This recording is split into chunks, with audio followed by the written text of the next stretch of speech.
Salam sejahtera, saya Tiwis Analaki Murugan. Nombor metrik saya ialah 03 DPR 19 F1099. Saya dari kelas DPR 4E. Jadi, hari ini saya ingin membentangkan tentang faktor yang mempengaruhi keinginan pembelian terhadap produk makanan segera dalam kalangan pelajar. Pertama sekali, saya ingin membincangkan tentang latar belakang kajian kami, iaitu produk makanan segera yang kini dikatakan seperti cendawan tumbuk selepas hujan telah menarik ramai pengguna yang untuk memilih pelbagai makanan yang digemari. Iklan makanan segera dipaparkan dengan begitu kreatif sehingga mampu menarik minat serta mempengaruhi pelajar untuk membeli. Tawaran harga yang dipaparkan oleh pengeluar makanan segera juga amat berpatutan bagi pelajar. Di samping itu, harga yang ditawarkan berpatutan dan menyebabkan permintaan makanan segera tinggi di dalam kalangan pelajar. Seterusnya, penggunaan makanan segera meningkat sejak beberapa tahun yang lalu.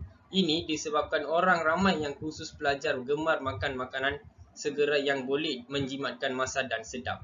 Kami memberi tumpuan kepada kajian makanan segera yang sedia untuk dimakan. Terdapat pelbagai jenis produk makanan segera di pasaran yang disediakan dimakan. Contohnya, pizza, burger, kentang goreng, dan ayam goreng. Mahalan, kesibukan pelajar telah mendorong mereka untuk memilih makanan yang tidak memerlukan masa dan tenaga yang banyak dalam penyedikan. Aktiviti pembelian merupakan proses tindakan penggunaan yang selalu berlaku dalam aktiviti penggunaan produk atau perkhidmatan. Oleh itu, kami ingin mengaji apakah faktor yang mempengaruhi keinginan pembelian makanan segera dalam kalangan pelajar. Kami juga ingin mengetahui adakah pengiklanan terhadap produk makanan segera membuat pelajar mudah terpedaya dan tertarik untuk melakukan pembelian. Gaya hidup pelajar yang kurang mengambil tahu tentang nutrisi dan pemilihan makanan yang betul mungkin menyebabkan mereka lebih gemar melakukan pembelian makanan segera. Kami juga ingin mengenal pasti sama ada penawaran harga mempengaruhkan gaya hidup dan pengiklanan yang mempengaruhi faktor-faktor pembelian makanan segera dalam kalangan pelajar. Seterusnya adalah objektif kajian. Dalam objektif kajian kami ada 4. Yang pertama adalah mengetahui pengaruh pengiklanan terhadap tindakan pembelian untuk produk makanan segera. Yang kedua adalah mengetahui pengaruh gaya hidup terhadap keinginan pembelian bagi produk makanan segera. Yang ketiga adalah mengetahui pengaruh harga terhadap keinginan pembelian produk makanan segera. Yang terakhir adalah mengetahui pengaruh rakan terhadap keinginan pembelian produk makanan segera. Assalamualaikum, nama saya Nufara Syamini binti Muhammad Khairi. Nombor metrik 03 DPR 19 F1097. Saya daripada DPR 4E. Jadi saya akan ringkaskan tentang kaedah metodologi. Jadi metodologi ini ia meliputi cara, kaedah dan pendekatan yang digunakan untuk mencapai objektif dan matlamat kajian. Dalam kajian ini kami telah menggunakan kajian deskriptif yang berbentuk konklusif, iaitu secara cross-sectional design ataupun kajian rentas. Tujuannya ialah untuk mencari dan menguji pemboleh ubah dalam kajian yang dilakukan. Jadi kami memilih untuk menggunakan kajian rentas ini kerana dapat membuat kesimpulan berkaitan antara pemboleh ubah. Populasi yang homogen menyebabkan kami memilih teknik rawat muda, di mana populasi yang kami pilih ialah pelajar daripada semester 4 diploma pemasaran di Polimas, dan sampel pula kami ambil daripada senarai nama setiap kelas semester 4. Jadi jumlah sampel adalah seramai 61 orang responden. Kami juga menggunakan formula statistik dalam kajian ini dengan menggunakan sistem statistical package for the social science, iaitu SPSS. Di samping itu, kami juga menggunakan data kuantitatif dan menggunakan kaedah tinjauan untuk edarkan borang soal sidik kepada pelajar pemasaran semester 4. Jadi melalui media elektronik iaitu internet, kami menggunakan pautan Google Form untuk mendapatkan maklumat daripada responden. Akhir sekali, kami memilih untuk mengedarkan borang soal sidik kerana kos yang sangat rendah dan masa yang diperuntukkan adalah singkat. Jenis soalan yang dikemukakan adalah soalan berbentuk tertutup, soalan berbentuk dua pilihan jawapan dan soalan berbentuk aneka pilihan. Soalan yang tertutup merupakan soalan yang lebih mudah kerana keseragaman jawapan responden dan ia lebih mudah untuk dianalisis oleh kami iaitu sebagai penyelidik. Jadi itu sahaja daripada saya. Assalamualaikum, nama saya Siti Fatimah Zahra binti Azizan. Nama metrik 03 DPR 19F1088. Saya merupakan pelajar daripada kelas DPR 4E. Untuk bahagian dapatan, kami mendapati bahawa terdapat berkaitan antara pengaruh pengiklanan dengan keinginan pembelian produk makanan segera dalam kalangan pelajar. Seterusnya, kami juga mendapati bahawa rata-rata responden bersetuju bahawa pengaruh pengiklanan, harga, gaya hidup dan juga pengaruh rakan mempunyai hubungan dengan faktor keinginan pembelian terhadap produk makanan segera dalam kalangan pelajar. Dalam keempat-empat bahagian soalan yang dikemukakan, kami dapati objektif kajian ini tercapai.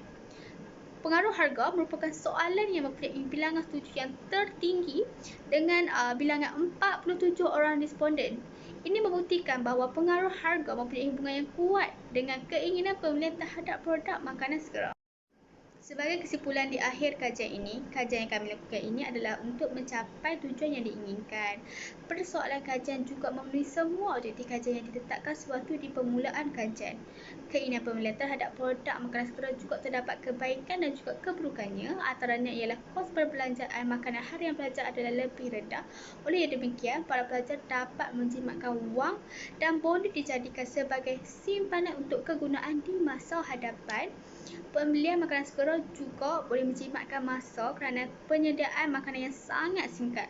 Tambahan pula, pelajar-pelajar juga perlu mengambil berat tentang pengambilan makanan kerana jika pelajar mengambil makanan segera yang berlebihan, risiko untuk mendapat penyakit kronik adalah tinggi. Pelajar perlu menyedari risiko yang akan dihadapi sekiranya mereka mengabaikan kesihatan. Oleh itu, pelajar harus mengelakkan pengambilan makanan segera terlalu kerap serta mengelakkan terpengaruh daripada rakan. Akhir sekali, pelajar perlu mempunyai kesedaran atas faktor yang boleh mempengaruhi pembelian makanan segera dalam pengiklanan, gaya hidup, harga dan juga pengaruh rakan supaya mereka tidak mempunyai masalah di kemudian hari. Assalamualaikum. Nama saya Nur Aida Izati binti Man Uzir. Nama matrik saya 03 DPR 19F1096. Saya daripada kelas DPR 4E dan saya akan membentangkan tentang cadangan dan kajian masa depan. Saya akan menerangkan tentang cadangan. Jadi, hasil daripada penyelidikan, kami mencadangkan 3 perkara. Perkara yang pertama ialah memperbanyakkan promosi makanan yang lebih sihat dan menawarkan harga yang berpatutan. Harga yang ditawarkan mestilah berpatutan terutamanya kepada pelajar. Jika pelajar mengambil makanan segera yang berterusan, berkemungkinan pelajar tersebut berisiko untuk mendapatkan penyakit. Yang kedua, pengeluar perlu menitikberatkan aspek-aspek yang dikaji. Hal ini kerana aspek-aspek tersebut memainkan peranan dalam mempengaruhi tahap penerimaan dan keinginan pembelian terhadap makanan segera. Dan yang ketiga, membuat periklanan yang boleh mempengaruhi pelajar untuk mencuba menu yang lebih sihat. Hal ini kerana ia dapat menggalakkan pelajar untuk membuat pembelian makanan yang lebih sihat pada masa akan datang. Seterusnya, saya akan bincangkan tentang kajian masa depan. Jadi yang pertama, kami mencadangkan penyelidik akan datang untuk membuat perubahan dan mengkaji dengan lebih mendalam dari segi aspek-aspek yang tertentu. Sebagai contoh, mengkaji faktor pelajar yang mempunyai keinginan yang tinggi untuk membeli makanan yang tidak sihat.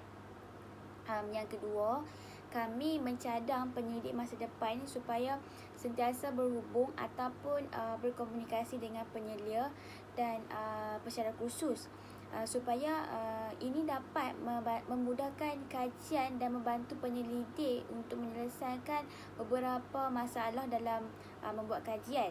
Dan yang ketiga, kami mencadangkan kepada penyelidik lain untuk merujuk dan mencari pelbagai jenis rujukan. Contohnya sama ada jurnal yang telah diterbitkan surat khabar, artikel, majalah ataupun bahan bacaan di internet.